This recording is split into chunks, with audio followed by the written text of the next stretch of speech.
ಟೈಮಿಗೆ ಅಡ್ಡ ಹೋಗ್ತಿರಲ್ರಿ ಏನ್ ಕಳ್ಸ್ತಾರ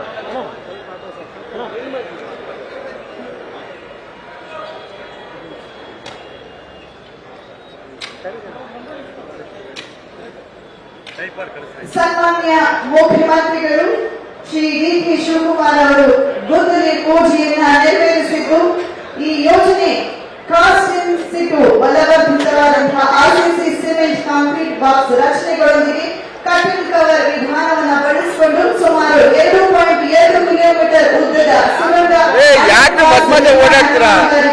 ಇದೀಗ ಶಂಕುಸ್ಥಾಪನೆ ನೆರವೇರಿದೆ.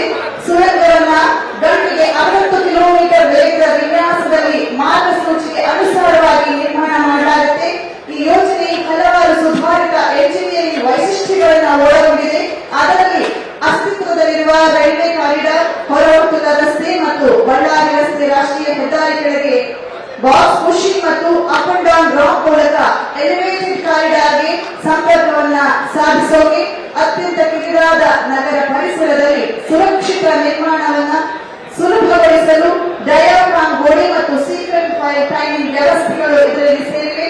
ಈ ರಸ್ತೆ ಜೋಡಣೆಯು ಅಸ್ತಿತ್ವದಲ್ಲಿರುವ ರೈಲ್ವೆ ಮೂಲ ಸೌಕರ್ಯ ಮತ್ತು ಇನ್ನು ಮುಂದೆ ಬರುವಂತಹ ಪ್ರಸ್ತಾವಿತ ಬಿಎಂಆರ್ಸಿಎಲ್ ಮೆಟ್ರೋ ಕಾರಿಡಾರ್ ಎಲ್ಲರಿಗೂ ಕೂಡ ಇಂಟರ್ಫೇಸ್ ಹೊಂದಿದ್ದು ಎಚ್ಚರಿಕೆಯ ಯೋಜನೆ ಇದಾಗಿದೆ.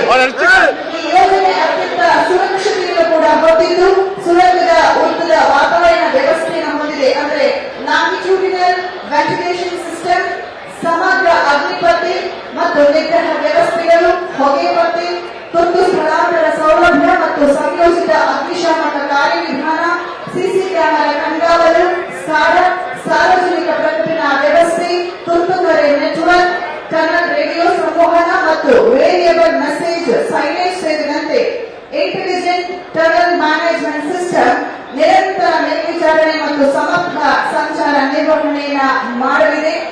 ಈ ಒಂದು ಯೋಜನೆಯಿಂದ ಬೆಂಗಳೂರು ನಗರದ 4 ದಿಕ್ಕುಗಳಿಗೂ ಅಂದರೆ ಉತ್ತರದಿಂದ ಕೆಂಪೇಗೌಡ ಅಂತಾರಾಷ್ಟ್ರೀಯ ವಿಮಾನ ನಿಲ್ದಾಣ, ಪೂರ್ವದಿಂದ ಕೆಆರ್ಪುರ, ಪಶ್ಚಿಮದಿಂದ ಯಶವಂತಪುರ ಹಾಗೂ ದಕ್ಷಿಣದ ಬೆಂಗಳೂರು ನಗರ ಭಾಗದ ಕಡೆ ಸಂಚರಿಸುವಂತಹ ವಾಹನ ಸವಾರರಿಗೆ ಆರಾಮದಾಯಕ ಮತ್ತು ಸುರಕ್ಷಿತ ಸುಗಮ ಪ್ರಯಾಣಕ್ಕೆ ಅನುವು ಮಾಡಿಕೊಡುತ್ತೆ.